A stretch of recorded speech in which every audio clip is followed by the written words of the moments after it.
Nuke 'em.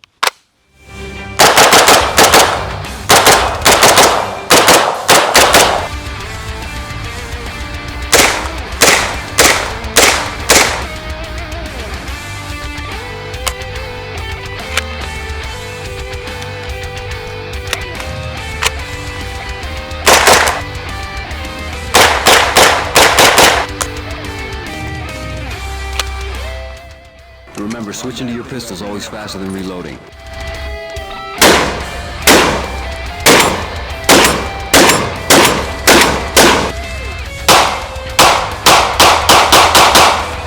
Hello, good people of YouTube, Sealord here, and today we are talking about my newly completed MP5 clone. What this is the Century AP5 that I've converted into an SBR through a lot of legal paperwork. We'll talk about that in a minute and my experiences there. But the Century AP5 is actually not made by Century, which, if you know anything about Century, that's a very good thing. Although I have one of their AKs, a C39V2, and I've had like 6,000 rounds through it without any really big issues, but yeah, a lot of their stuff is hit or miss. But Century doesn't make this. A company in Turkey, MKE, does, and they actually have a very long, very good relationship with HK, the original producers of the MP5. So HK, back in I think the 70s, 80s, they went to MKE, they had some type of contract, they installed HK machinery, they trained the gunsmiths on how to run the machinery and how to make their own licensed version of the MP5. And this is actually closer than I think most of the genuine HK SP5s you can get in most cases, because for years HK didn't want to make the receivers a full-on match with their military style receivers, so there's one or two differences here or there, but this is a full-on MP5 essentially, just made by a bunch of Turks in Turkey. And for the price, one could purchase this from several very popular outlets, just the pistol, one magazine, for about $900 in some cases. Some cases they go as low as like $1,200. I've seen them as low as $900 when times are good. So again, that's a third the cost of the SP5, depending upon what the market's looking like now. And it looks like an MP5, it shoots like an MP5, it essentially is an MP5, just made from Turkey and a bit more affordable. So we're going to go through this real quick, talk about what I've done to said gun, and talk about the SBRing process. All right, so these are actually the first shots I've gotten out of this thing. So you do have to rock the magazine in, then kind of do like you do with an AK mag, get it to the back, and then of course you do the old HK slap, and now you're good to go. So again, first shots, let's see if this thing works. Now, again, this is in the break-in period. They do say you need to run 500 rounds of at least 124 to 147 grain 9mm through it. We have some 124 Winchester in here, and we have some 124 AAC to follow this up with afterwards once you run out of the Winchester. So let's see how it goes. So let's go.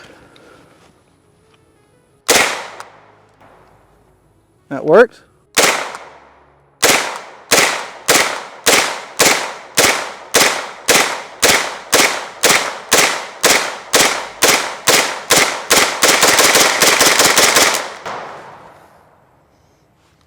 I'd say that's pretty successful so far. So let's keep going. So what you're supposed to do, take the bolt, rack it to the rear, take your magazine out, insert your new one, rock it in, lock it in, and then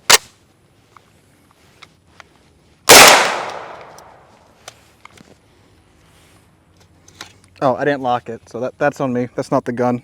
All right, so rock it, lock it, polka dot it.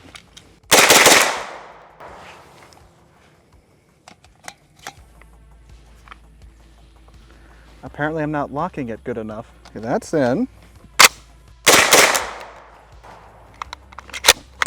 Okay. I think what was happening, because I have the dual mag set up, my hand was resting against it, kind of pulling it out. Let's try that again, shall we? All right, so I'm gonna try it again, same magazine, same way. So okay, that's in.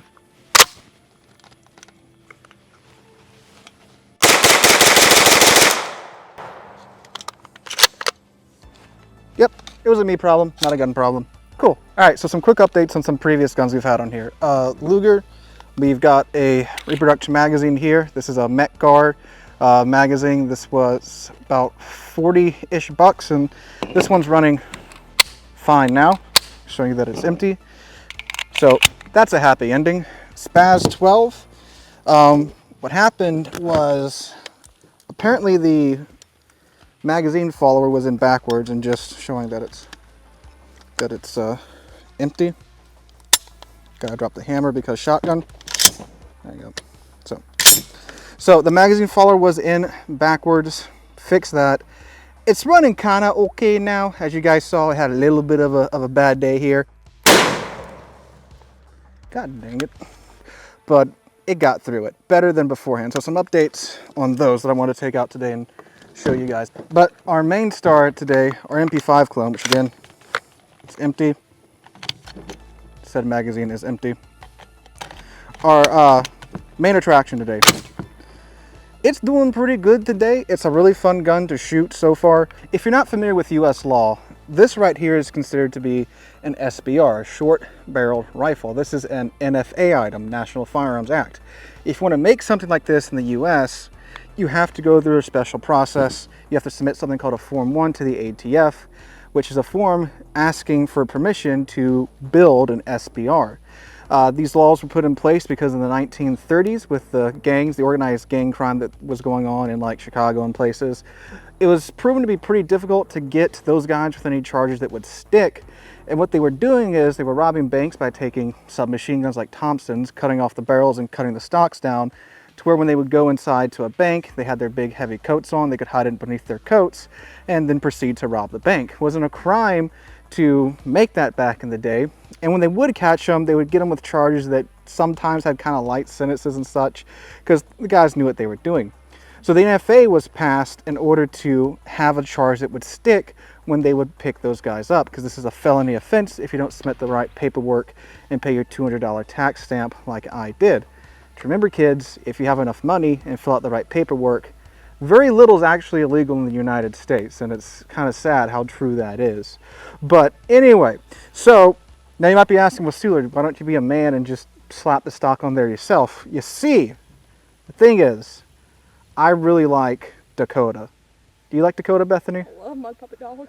Yeah, and the ATF has a bad record with showing up and people's dogs surviving the encounter. So I did the paperwork, handed over the tax money, and then actually within 2 weeks I got the approval back, which is really funny because you always hear, if you look into it, how long it takes. Some people it takes 200, 300 something days. It took me 2 weeks. Don't know why, but it did. And here we are. You have to do some other things too to the gun, like I had to engrave it with my name and address, but we got some nice electric tape over that because I don't feel like doxing myself on the internet. But yeah, after that, if you want to move states, you have to ask the ATF to do that if you want to move states with your NFA item, because government. But anyway, of course, being a fan of Stargate, I wanted to build a MP5 clone from the show and from the, well, they used MP5s in the first, I think, 3 seasons, and they transitioned to the P90s, which I'm looking to get one of those SBR2 as well. Those are a lot more expensive than this, though, because there's no P90 clone. It's just, you got to give FN, I think like $1,500, $1,900, something like that, and then the $200 tax stamp. So, yep, we've had fun with it so far. We've shot a couple hundred rounds through it. It's worked pretty well beyond the magazine not locking in all the way, but again, I'm pretty sure that was my issue. We've been, as you've seen, running it without much further trouble. All right, so we're going to do our patented Sealord soda penetration test. I've got 4 bottles of cola. Your 9mm, your concealed carry camera woman went through 3. My Luger went through all 4. So this should go through all 4. What do you think, camera woman? Why not? Why not? I love that enthusiasm. But let's see.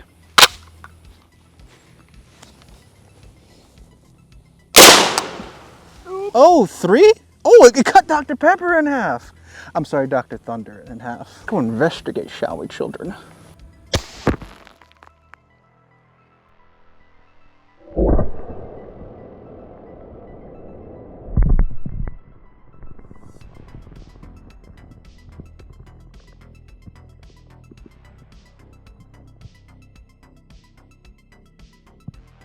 Wasn't supposed to be Sean Connery. Them terminal ballistics be ballisticin'. So he was in front, and that Yeah, that's the exit wound there. There's the entrance. Yeah, so see, I was aiming up here because I knew that that sight's set for 100.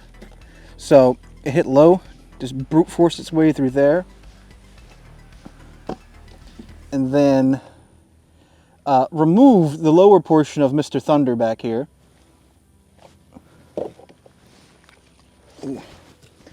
Then just removed a chunk of Mountain Lightning. Mr. Cream Soda gets to live another day for now. We know how we feel about that here on this channel. All right, so running through this real quick.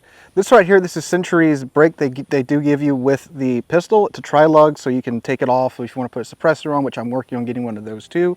It's a pretty good brake overall. Then I put the pretty iconic Surefire front end with the light. This is a used light, as you can tell. It's all mussed up here.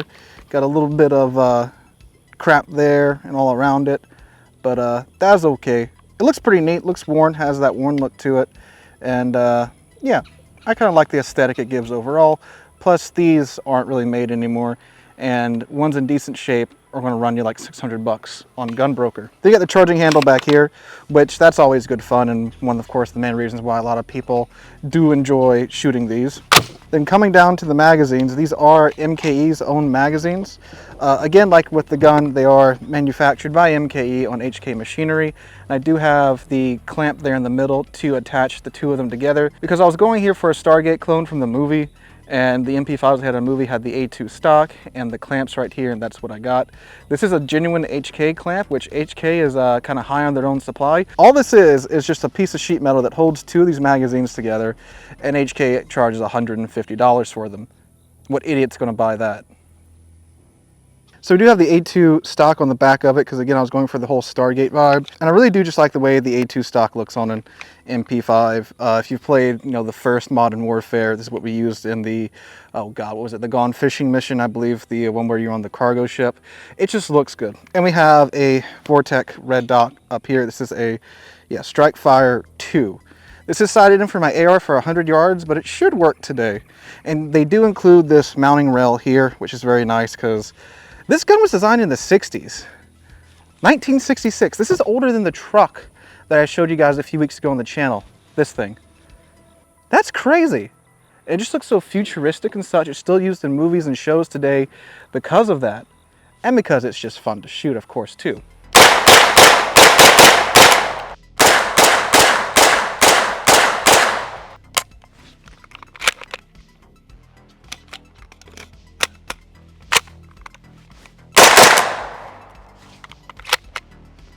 Alright guys, that's going to be it for today's video. If you like this type of content, make sure you drop a like, leave a comment, subscribe to the channel, and let me know you want more of this style of content. If you want to see more on the Turkish MP5 Stargate clone that we got going on here, or anything else that you've seen in this video.